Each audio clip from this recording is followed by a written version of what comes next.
Hello and welcome to the very first in our Spatial Structures Movers and Shakers interview series as we look ahead to the IASS Annual Symposium and Spatial Structures Conference taking place at the University of Surrey in August 2021.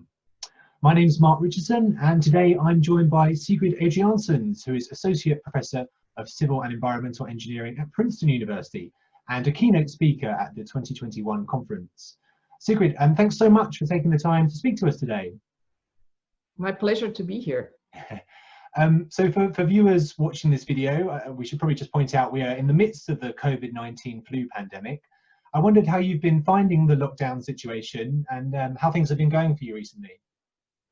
Yeah, so I've been like everybody else a lot at home. I've been staying at home. I've actually started really enjoying being at home. I've started gardening.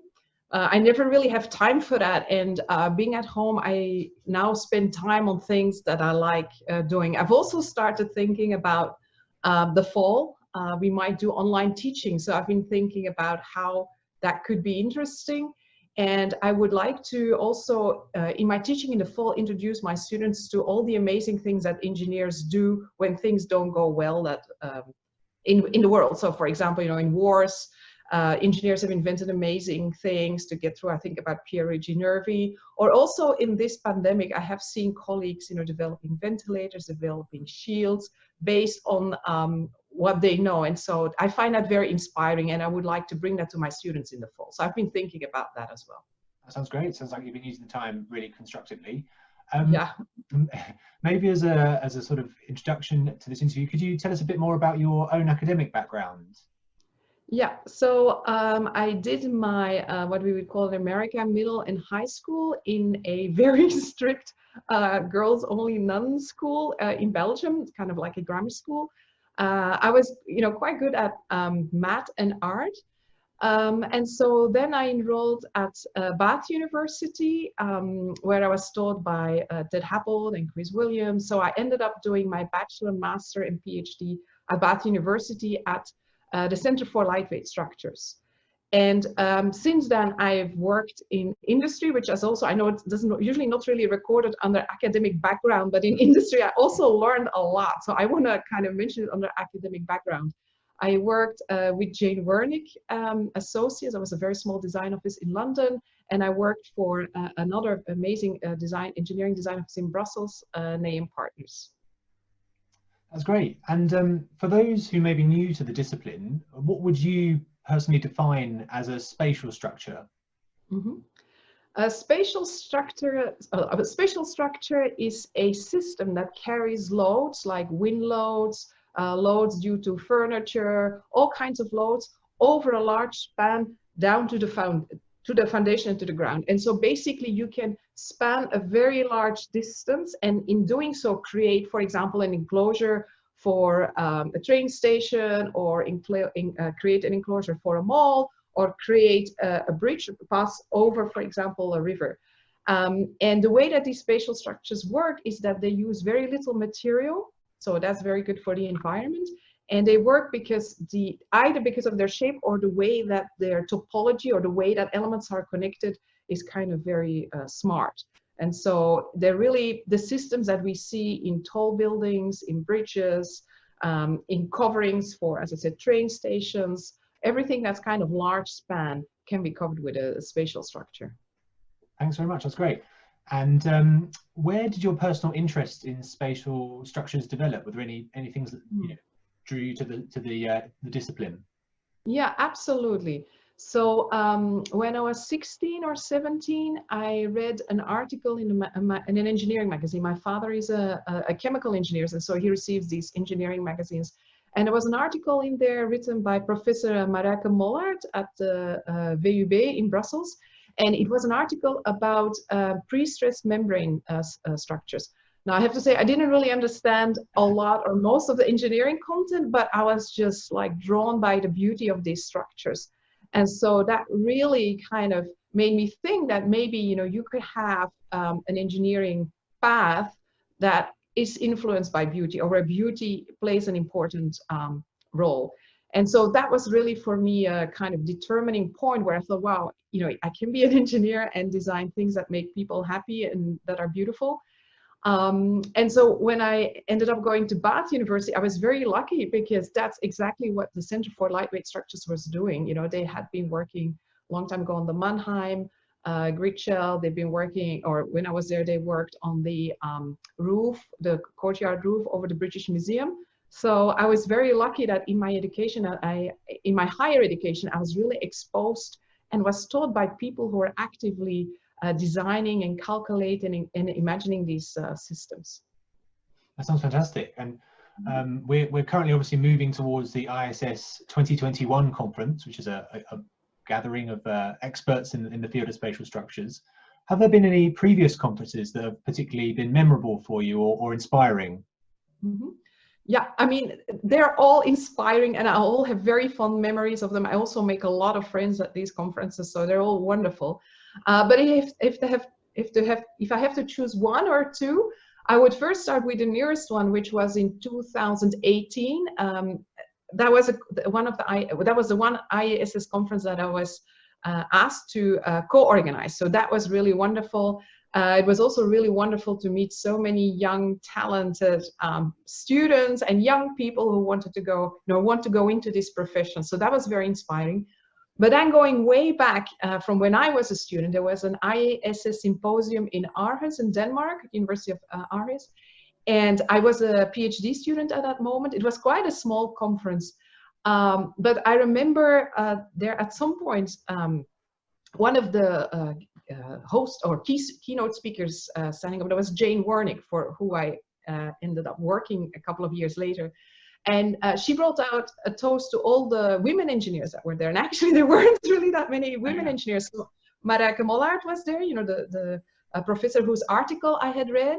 Jane Wernick was there, Olga Popovic, who is kind of my peer, and me. And so, you know, it kind of made me, and it was a wonderful moment to be, I don't know, recognized for, I don't know, bringing diversity into the association, but also it kind of made me think that, you know, the world's going to need many, many engineers. And so, you know, there's really still a lot of work to, at that time, you know, I'm talking 20 years ago, there's still a lot of work to be done to bring, you know, people that are good at math, and, you know, maybe have some sense for art, to bring them into the profession. But those were two really, for me, memorable conferences. That's great. Thank you very much, Sigrid. So we're now moving on to the middle section of our interview, which we're entitling Your Space, Your Structure. So I get to hand over controls to you. I believe you're going to be taking us through some projects that you've either been involved in or have inspired you in your career. Yeah, that's correct. So I'm going to share my screen. Okay, so I am very excited to present two projects that I've been involved with. They are both shell structures or dome structures. The first one is a project that I was involved with when I was working for Ney and Partners in Brussels, and I had just finished my PhD studies, and I was able to use the algorithms that I had developed during my PhD for the design of an amazing grid shell. So what you see here is an elevation of the Dutch Marine Museum. This is a 17th century gunpowder warehouse. So in the 16th and 17th century, the Dutch were a very good seafaring nation, and they would go all over the world to do business and other stuff. And they would stop at this building to stock up on gunpowder. So this is a masonry building. After, you know, kind of the seafaring activities stopped, this building became a prison because it has a lot of small rooms in it. And after that, it became a museum. And so when I was working for Ney and Partners, this museum was being rethought, and the architect really wanted to have a roof over the courtyard. So what you see here is a facade, but actually if we look in plan, this is what the building looks like, right? So there's actually 4 buildings with a courtyard in the middle, and that courtyard is exposed to the elements. These 4 buildings are masonry buildings, so their spans are not that large, and of course they were not designed to take the weight of an additional internal roof over that. So there was an invited design competition was held to design a roof over this courtyard. so that this roof would allow for additional activities like concerts and events to take place in the courtyard. And so we were invited, well, Ney & Partners was invited to submit a design competition. And we based the design on a map that you could find in a museum. In a museum, you know, there's all kinds of stuff that they exhibit, like models of boats and maps. And so this is one of the maps that you can actually find in a museum. It's a 16th century sea chart that shows what the Dutch thought at that moment, what the world looked like. But it also has all these it also has a geometric pattern on that, and so there are all these points. There are actually 16 points. They are wind roses. So the Dutch thought that the wind was originating from these points and then blowing to these other points. And we really liked that geometric pattern, and we wondered whether that could form the basis for the mesh for a roof. So if you remember, the kind of plan area of the roof is almost a square, so you could impose a square on this and then imagine a roof. Now, as we all know, you cannot actually span a very large distance with kind of a flat structure. So the courtyard, the dimensions are about 30 meters by 30 meters. It's not quite a square, but those are the big dimensions, kind of. So this needs, we cannot really span this with flat beams, because then the structure would get really deep and it would use a lot of steel and it would be very inefficient. So we extracted the mesh, the pattern which you see here at the top. There's a two-dimensional extraction of the pattern that we found on the map, and we wanted to develop that into a 3D shape, into a cupola shape. And so basically, for that, we use a principle that Robert Hooke had discovered, that, you know, if you have a string and you let it hang, it will be totally in tension, and if you invert it, you get actually the ideal shape for an arch. But we use this principle in 3 dimensions, and obviously we didn't make a physical model like Robert Hooke would have done, but we used the algorithms that I had developed during my PhD to kind of develop this membrane type model that, you know, when you invert it, you end up with a cupola that is totally in compression and therefore very efficient, therefore uses very little steel, and therefore the economic and the environmental cost goes down. So fast forward a couple of years, the competition was won by Ney & Partners, and this design was built, and you see it here from a bird's eye view. It won a number of architectural prizes. Here's what it looks like when you lie on your back in the middle of the courtyard. And the cupola won a couple of prizes because there were many things that it did, but one of the things that it was really lauded for was its slenderness. And that is really, so basically how thin all the members can be. And that is basically really due to the form finding techniques that we use to develop the shape. So this is what it looks like during the day. At night, we inserted LEDs, and so this is what it looks like. And you can change the color of the lights. But what's important here, that it really, I think, makes you think of a starry night, maybe a starry night when you're on a boat sailing somewhere. So it really brings back this structure. It brings it back to the history of the historic building, you know, because it was used for these seafaring activities. And what also happened is that people come here because at lunchtime to eat their sandwiches, because they just think it's such a wonderful space. You know, they don't go into the museum. You know, you can go in free. If you're ever in Amsterdam, you should go in. You can go in free and have a look at the roof. But it's really, I think, wonderful if we can create spaces that are efficient, that are economic, but also that bring people pleasure. You know, people go there because they really want to be there, and it kind of makes their day a little bit better. I think then you are really working on very efficient civil infrastructure. There's also some other things that made me think that, you know, these kind of structures, it's an indeterminate structure. So that means that if you remove a member, you know, if one of these members breaks, the forces will find another flow through the structure. So it's very efficient in that way. Also, as I mentioned before, it has really good behavior. And because these forces are distributed throughout this grid shell, the whole structure kind of participates in taking loads. And so these are all very beneficial things to have in a structure.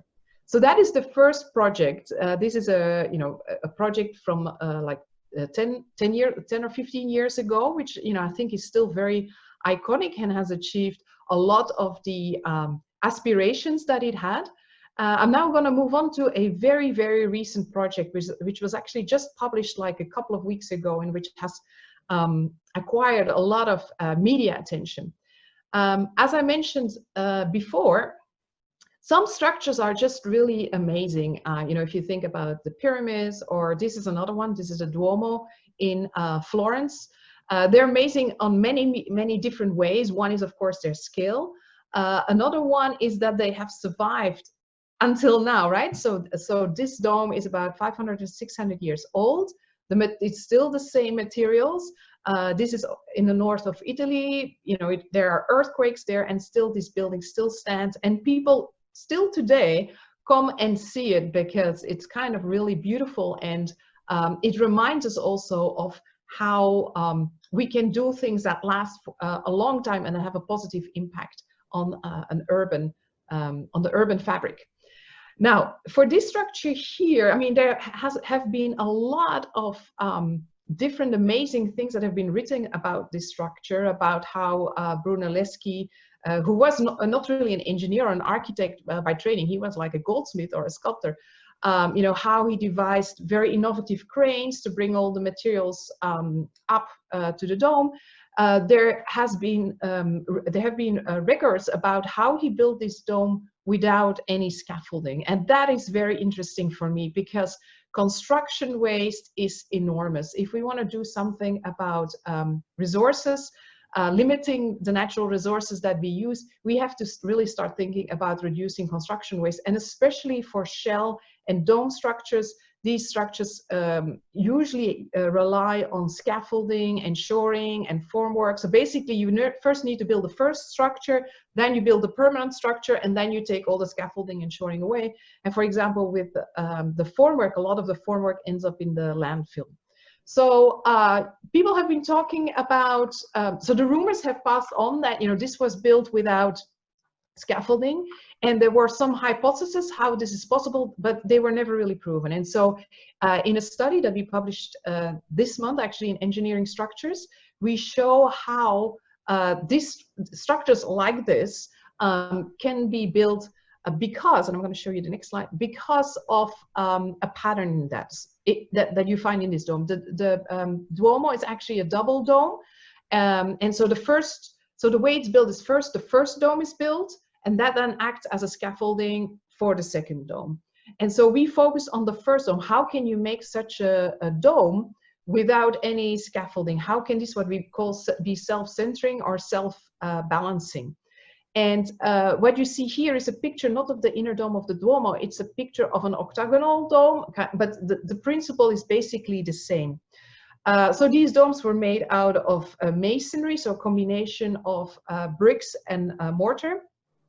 And what also really is very striking is when you look at the inner dome, but you might of course not see it because it might be covered with frescoes, but if you were to remove the decoration, you would see that there is actually a pattern on these domes.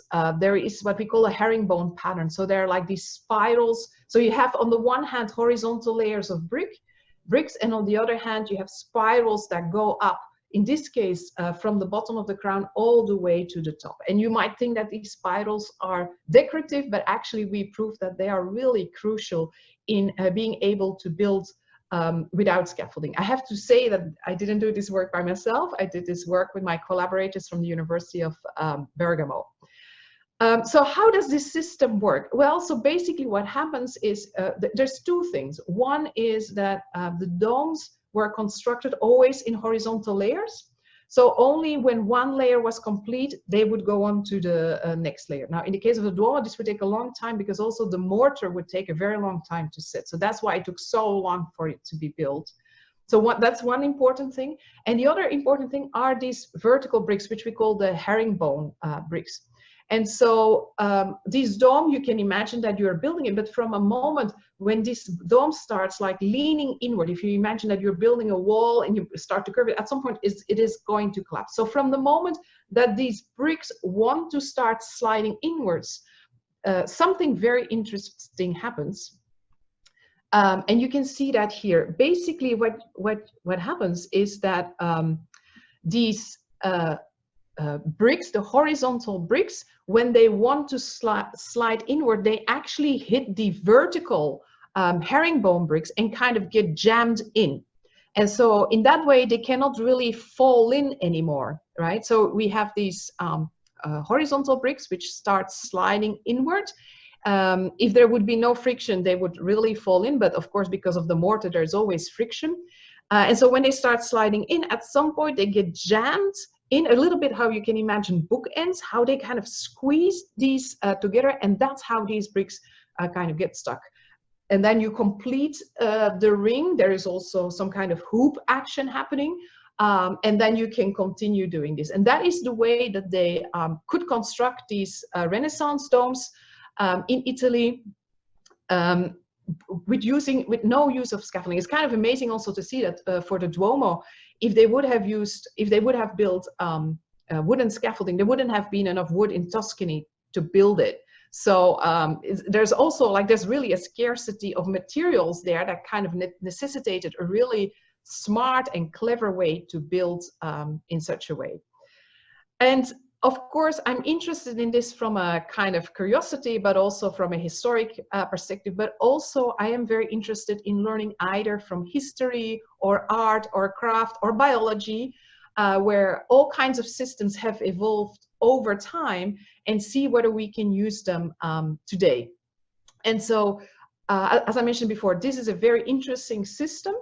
And I wonder whether we can use it to build shells or domes without scaffolding today. And so I had the amazing opportunity to work with SOM and the Create lab at Princeton University, that's a robotics lab, to see whether we could build a shell or a dome without any scaffolding. And we wanted to make it a little bit more complicated. We're going to make it out of glass bricks, and we're going to make it out of it would be built in a collaboration between humans and robots. And actually, this not this structure, but the structure I will show you on YouTube. So that structure was built in London this spring. So it's a collaboration between humans and robots. And it doesn't require any scaffolding or any support. So it's a very efficient structure. It's a very economic structure. SOM was responsible for the form finding and the tessellation, and we kind of figured out how to make it stable through all the construction phases. And then the Create lab did all the path planning and tooling for the robots, and our students build it. So I'm going to show that video now.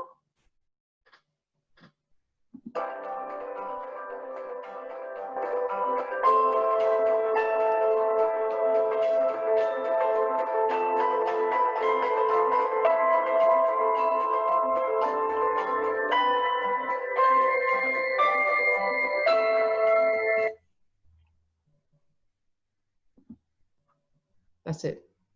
Fantastic. Thank you very much, Sigrid. That was super interesting on all of the aspects you showed us there. Maybe I could follow up with a couple of quick questions as a follow-up, if that's okay.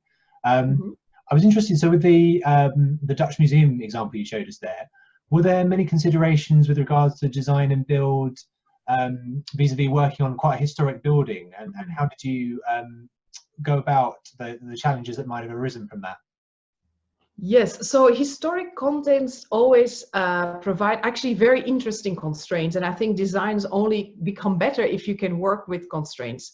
So in this particular case, some of the constraints that we had to deal with was, first of all, that the roof, whatever it was going to be, should not appear above the ridge of the museum. So that actually means that you have a very shallow roof, which actually is really quite difficult, so you cannot really get a lot of height. So that was one big constraint. So you will see, if you go to the museum, you don't actually see the roof from the outside. It's only when you get inside in the courtyard that you can see. So that was one really interesting constraint. The other very interesting constraint was that these masonry walls, obviously they were never really designed to take the thrust of a new roof. So we also had to take that into account, that we could not put whatever support forces onto these walls. So the way that we did that is that we allowed only horizontal reactions to be applied at the corners, and then we did a special treatment at the corners. And of course, another really interesting constraint in the specific context of the Netherlands, but you know, all regions where it's quite cloudy and rainy a lot of the time, the roof could not really obstruct a lot of the natural daylighting, because they rely on the daylighting coming in through the courtyard to go into the museum, because you know it's usually quite dark, or you know, not usually, but you know, it's quite clouded a lot of the times, and so they want to get all the daylight that they currently had in the museum had to go in. So there were some constraints about making the structure as unobtrusive as possible, so that you would get a lot of daylight into the existing building. Yeah. Fascinating. And then in respect to the glass brick structure you showed us at the end, and in light of the considerations around the environmental impact of structures, and you know, the considerations of wastage around scaffolding that you talked about, I wondered, in that example, you obviously saw robotics at work, and I wondered what you think about the future of robotics as a disruptive technology in civil engineering. Is that something we can expect to see more of in the future, in your opinion?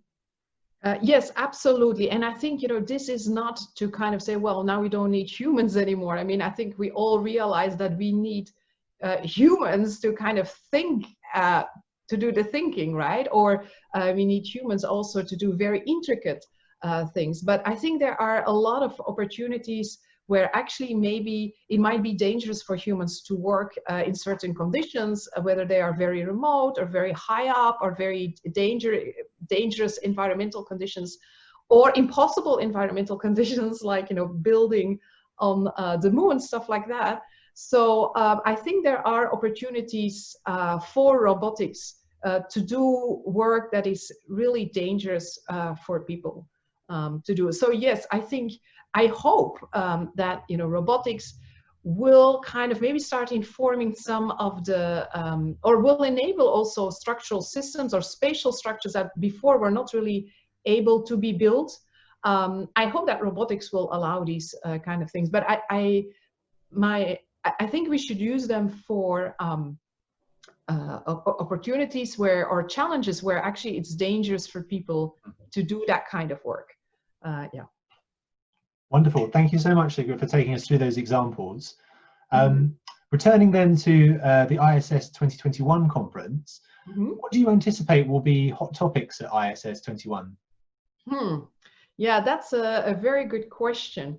I think there are a number of hot topics and a number of interesting things that spatial and shell structures can address. They've been around for a long time. They've seen their heydays. But I think if we look at the world today, there's just so many challenges that society faces. So I hope to see that, that we can pull on the incredible mechanical properties that these systems have to solve some of these problems. So for example, we are today in the pandemic crisis, right? So for example, I've seen inflatable pods in which people can, the design of inflatable pods or beds in which people can isolate. There are other challenges that our society faces, continues to face, like for example, climate change, or how we're going to address sustainability. And I think these systems, they are just so wonderful. I think we just have to think more creatively about how they can use to be, to solve some of these challenges that we are seeing.